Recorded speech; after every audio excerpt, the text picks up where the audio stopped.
Hi everyone, I'm Jackie Max. Welcome po sa aking tarot card today. Angels or Coast card po para sa mga Aquarius na Libra.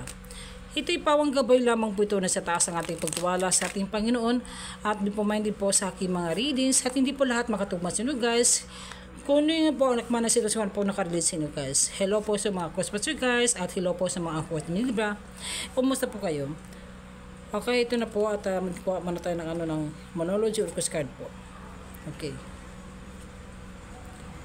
The Three of Swords, some of you na nakaranas kayo ng nasaktan kayo, po dito guys, nabigo kayo sa trabaho, o po dito sa kapirahan, o sa relationship, o nagkaroon ng third party situation. Kaya guys, na medyo ka na-depress. Po dito guys, may paghihiwala ito sa past life relationship mo, kaya ngayon ay natuto ka na. May dumating po ng soulmate connection mo, siguro ay nag-cheat yung partner mo, ngayon na may dumating yung person mo na parang in love ka na ngayon. May panibagong tao po na dumating sa inyo. Por ito guys, na kayo po ay ginagabay ng ating anghel, kayo po ay nagdadasal. Lahat ng kasagutan niyo po ay binibigay ng ating universe at magkakaroon ulit ng magandang karelasyon. O po dito guys, na kayo po ay ginagabay ng ating anghel.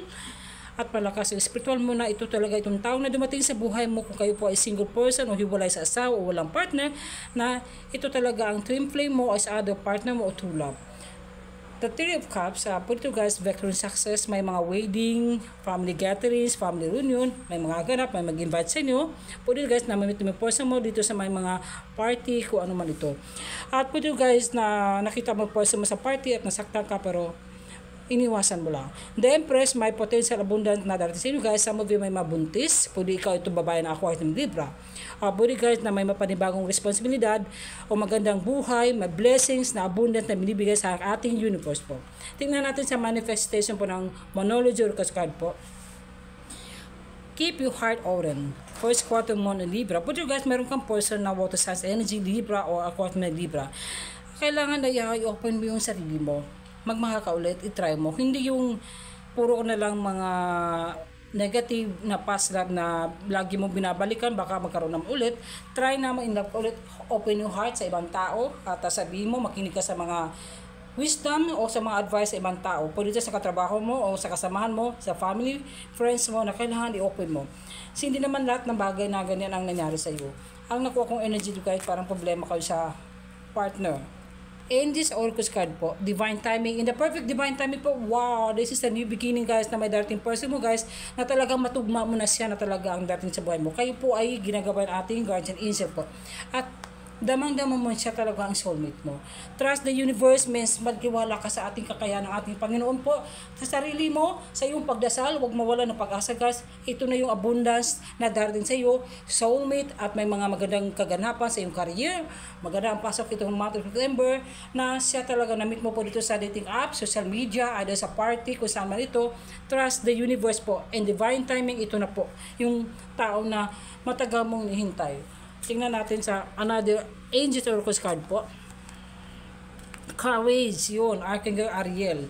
Be courageous and stand up for your beliefs. So, kailangan maging matatag ka, maging matibay ka. Kailangan yung strength nyo po.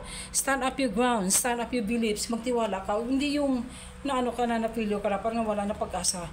Guys, magtiwala ka. Huwag natin i-blame yung sarili, yung past natin, kung sino man ito, lalo na sa ating Panginoon. Kayo po ay divinely guarded ng ating anghel. Healthy lifestyle, kailangan mo mag-health din. Kailangan mo din na magpapalusog, healthy, mga healthy foods diet, mag-exercise, kailangan mo din na magpapagaling kung kayo po may karamdaman.